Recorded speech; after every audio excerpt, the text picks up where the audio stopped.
Daniel, capítulo de número 1, vai dizer que no terceiro reinado de Joaquim, rei de Judá, veio Nabucodonosor e a sitiou, e levou vasos, levou ouros, e ele levou também Daniel, Ananias, Misael e Azarias, colocou outros nomes. Ali foi destruído o templo, o povo ali foi saqueado, muitos foram mortos, tiveram seus nomes mudados. No versículo 2 do capítulo 1 de Daniel vai dizer que o Senhor o entregou.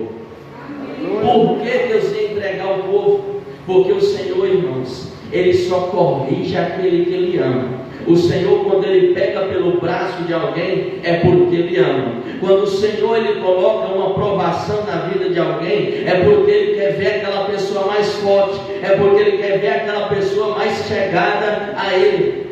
E o povo tinha se afastado de Deus. O povo começou a se misturar com outros povos. Eles trouxeram a cultura de outros povos para dentro deles, para dentro das terras deles. Eles passaram a adorar a outros deuses. Então o Senhor o entregou. E quando eles estavam naquele lugar, eles estavam sentindo que Deus os tinha abandonado. Eles estavam se sentindo ali sozinhos. E Deus ali começa a levantar alguns profetas cheios da unção, cheios da autoridade, e falar: irmãos, é 70 anos que vai demorar, mas vamos orar e pedir a Deus que Deus abençoe a este lugar. Sabe o que eu entendo até aqui, essa história que eu falei? Que independente do lugar, independente do que você esteja passando, independente das tribulações, independente do momento da sua vida que você esteja vivendo, Deus, Ele não te abandona. Deus ainda está no altar, e Jesus está à sua direita, ainda continua intercedendo por mim e por você. A palavra do Senhor vai dizer que passam-se os anos,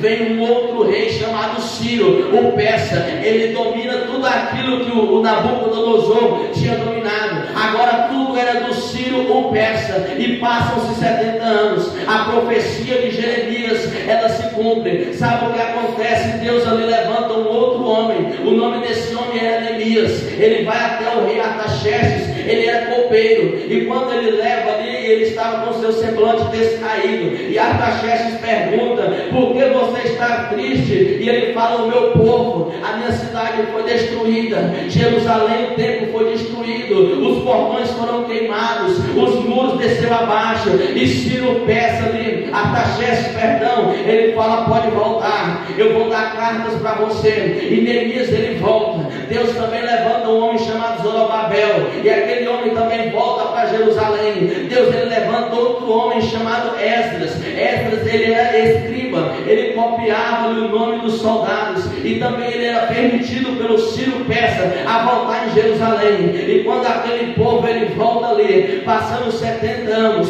começa a se cumprir a profecia a qual Jeremias falou dos pensamentos de Deus. Os muros começam a se erguer, as portas começam a se erguer. Mas o que me chama a atenção é que em Esdras 3 e Jeremias capítulo 8, sabe o que acontece? Eles erguem um altar a Deus, eles colocam a palavra de Deus no centro e começam a falar acerca da lei do Senhor. Sabe o que eu entendo aqui, irmãos? Que o nosso altar, não o altar que eu estou aqui, mas o altar que cada um tem diante de Deus, ele tem que estar de pé, ele tem que estar em comunhão com Deus, para que a nossa oração, ela suba até o trono do Senhor Jesus. O nosso altar, ele tem que estar de pé. O povo sofreu, o povo foi cativo, mas só que Deus, ele tinha uma promessa, que aquele povo ele ia voltar, que aquela nação ia ser restituída, que eles iam adorar de novo no templo de Jerusalém. E quando eles estavam lá, eles voltaram, acreditaram no Senhor Jesus, passaram pela prova, passaram pelo castigo, mas quando eles colocaram o altar no centro, quando eles colocaram a palavra de Deus,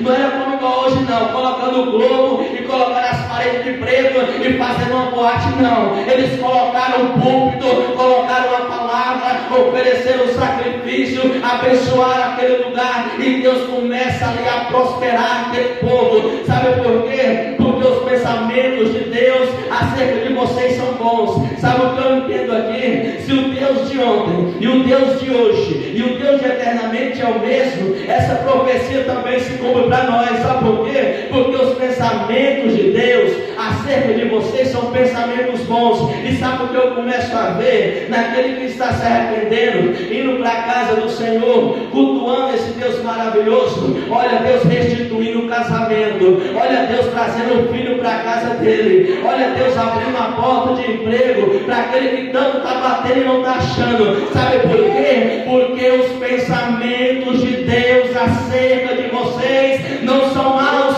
mas são bons. Glória a Deus, aleluia. Deus começa levantando ali 3 homens ali. Ele chama Zorobabel, Neemias e Esdras para voltar para o povo. E quando o povo estava construindo, no livro de Jeremias ele diz que o povo estava ali. Enquanto estava com a enxada ali, outros estavam ali armados, porque o povo ali, quando a cidade ela não tinha muro naquela época, era fácil dos inimigos atacar. E ali os profetas e os líderes daquela época falaram: nós temos que vigiar contra os nossos inimigos. E à medida que eles iam levantando os muros, eles iam levantando as portas, muitos ficavam armados, outros ficavam de olho, e ali eles iam levantando até se erguer. Eu aprendo, sabe o que, irmão? Vigilância. O crente ele tem que ter vigilância. Tem 2 meses do ano a qual dá uma baixa em várias igrejas. É julho e dezembro. É período de festa, é período de carnaval. Mas só que o crente que tiver estruturado na palavra do Senhor, pode vir o mês de dezembro, pode vir o mês de julho, pode vir pecuária, pode vir carnaval, pode vir o que for, mas ele permanece na palavra de Deus, ele permanece na casa do Senhor. Aonde ele estiver, ele pede para Deus abençoar aquele lugar. Talvez ele viajou para algum lugar, mas não foi por causa de festa nem de festividade, mas onde ele estiver, o joelho dele está dobrado. Sabe por quê? Porque no Salmo 119, versículo 25 diz assim: escondi a tua palavra no meu coração para não pecar contra ti. Quando a palavra está no nosso coração, eu posso ir para a casa do meu parente, posso ir para a casa do meu parente, eu posso ir para longe do meu pastor, eu posso estar longe da minha esposa, mas eu não perco a minha estrutura. Sabe por quê? Porque a palavra de Deus está escondida no meu coração. Vamos agora para Jeremias. Jeremias muitas vezes ele levou soco na boca. Ele foi lançado em cisterna, ele foi lançado em prisões a pão e água, mas ele não abandonou a palavra de Deus. Sabe por quê? Porque estava no seu coração. Quando a palavra de Deus está no nosso coração, pode vir o que for, mas eu permaneço firme nas promessas, permaneço na casa, permaneço ali com reverência aos meus pastores, assim como a pastora estava aqui explicando e pregando, e o Senhor estava falando ao meu coração, e assim Deus colocou que quando a palavra está no nosso coração, eu tenho reverência aos meus irmãos, eu tenho reverência aos meus líderes, eu tenho reverência aos meus pastores. Por quê? Porque a palavra de Deus está no meu coração. Deus usou até os inimigos.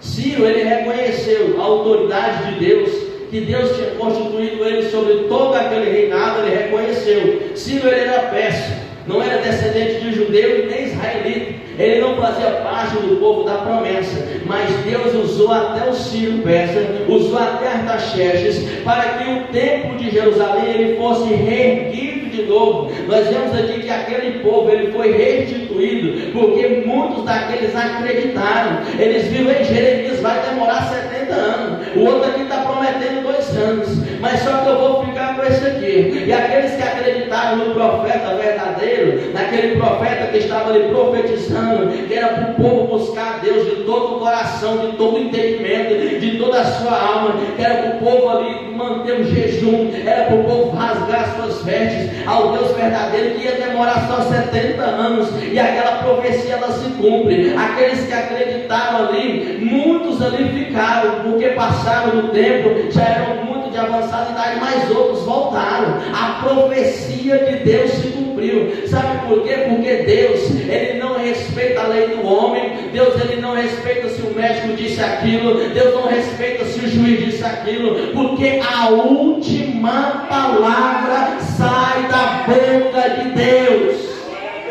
A última palavra da boca de Deus. Talvez o médico fala, não tem jeito, vai tomar remédio perto da vida, mas o Deus que eu conheço é do impossível. Ele não liga para o que o homem diz, ele liga pela sua palavra, ele vela pela sua palavra.